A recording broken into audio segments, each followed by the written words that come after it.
and that they were neither to be fully reimbursed for their expenses nor to be permitted to share in the prize money. So not only are the British not going to pay any of their expenses for this war, I mean, the British is their home country, they have to pay taxes to Britain. Britain's not going to pay anything for their expenses in the war, and to boot, Britain's not going to let them keep any war booty. There were French ships taken at Louisbourg, and all the stuff on the French ships did not go to the Americans. The colonists hoped to get British support for an invasion of Canada in 1746 or 47. Instead, they were left to garrison Louisbourg and eventually to see the British surrender what they had won. Adding insult to injury, or pardon me, I should reverse that, adding injury to insult. First they insulted them by saying we won't pay your expenses and we're not going to pay you any of the booty we got, and then they actually injured them, or is it vice versa? Injury to insult, insult to injury, by giving back the fort. Okay. In King George's War. In King George's War, as in their wars against Louis XIV, the British had been superior to the French at sea. But in King George's War, their superiority had been so substantial that even while giving priority to the war in Europe, devoting their fleet mainly to protecting their communications with the continent and blockading French and Spanish ports, they were able to gain important advantages over the French in North American waters. That's how substantial their gaining on the French, soon to be the world's naval power, and everybody will sort of lose in 100 years time, 150 years from this point, everyone will lose the sense that anyone else ever was a naval power, and Britain will be the world standard naval power for like a century, the Pax Britannica, right? Okay, the British commitment to America was never very strong, the book asserts. In 1746, they abandoned an attack on Quebec when bad weather and the appearances of a French squadron in the English Channel delayed the sailing of their expedition. And that French squadron, which interrupted their plans before, later on that year, they allowed it to reach North America unopposed. They didn't even try to stop it. The French might have recaptured Louisbourg had they not lost 8,000 men to illness before the campaign ended. It's that damn illness again, huh? Even so, the British Navy's contribution to the war in America... Let me pause there for a second, because I have a couple of books. Disease and History is good, by Cartwright and Biddiss, B-I-D-D-I-S-S. This one I have here is a Barnes & Noble reprint, copyright 1972 by Frederick F. Cartwright, W-R-I-G-H-T, Cartwright. And that's an okay read. Blood and Guts by Roy Porter. When was this one published? 2002. Not as good, but both pretty good reads. And I've also got a couple other books. Oh, here it is, just right there.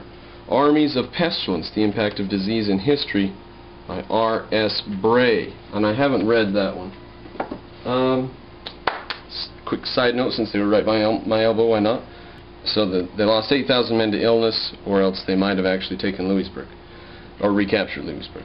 Even so, the British Navy's contribution to the war in America was considerable in helping capture Louisbourg, in intercepting a convoy bound for Quebec in 1747, and in joining with privateers to gain a clear advantage in commerce raiding in the North Atlantic. They took on quite a bit of naval activity in this period. As a build-up to the later period, not inevitable though. This could have been interrupted, couldn't it have? They could have checked their ambitions, or something could have checked their ambitions. They didn't have to keep on rising to become a massive naval power. They didn't have to, but they did. Interesting story. Britain is an interesting story in itself.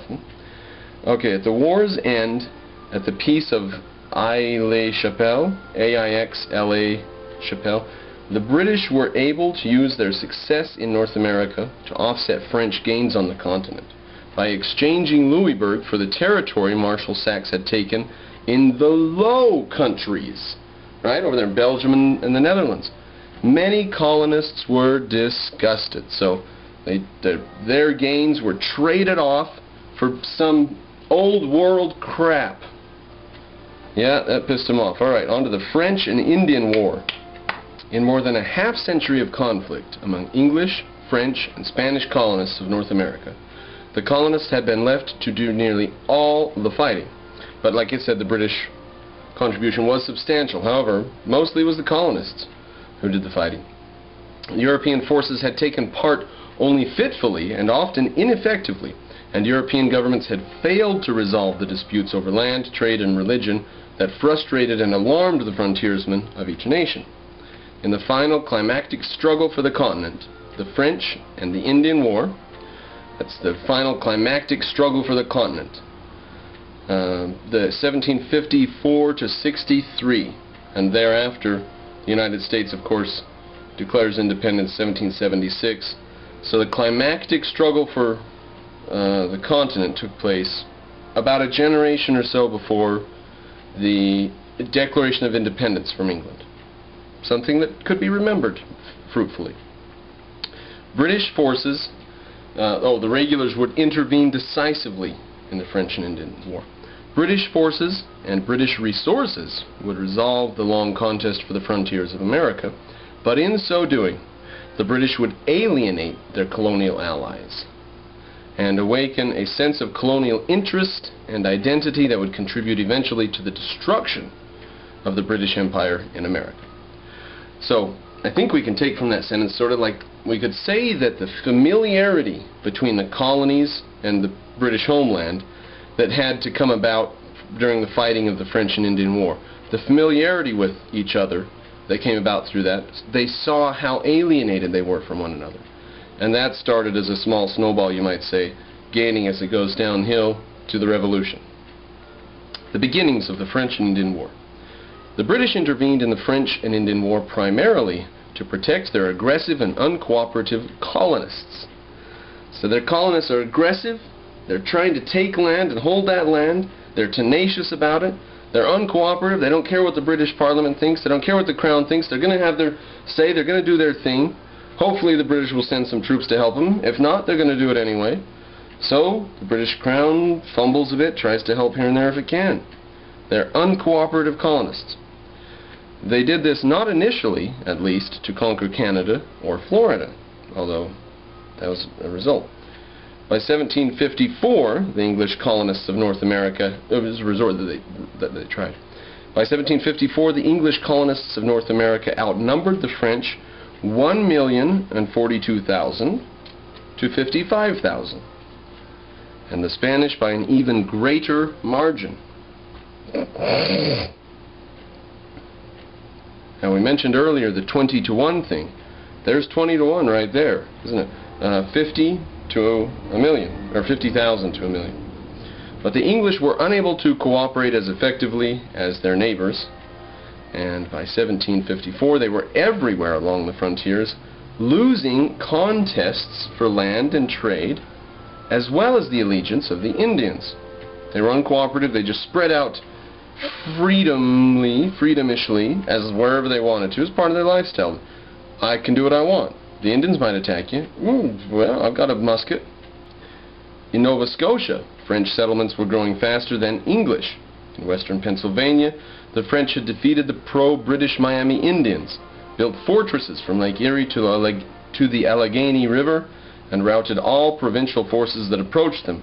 And on the southern frontiers, the French and Spanish were turning the Indians against the English.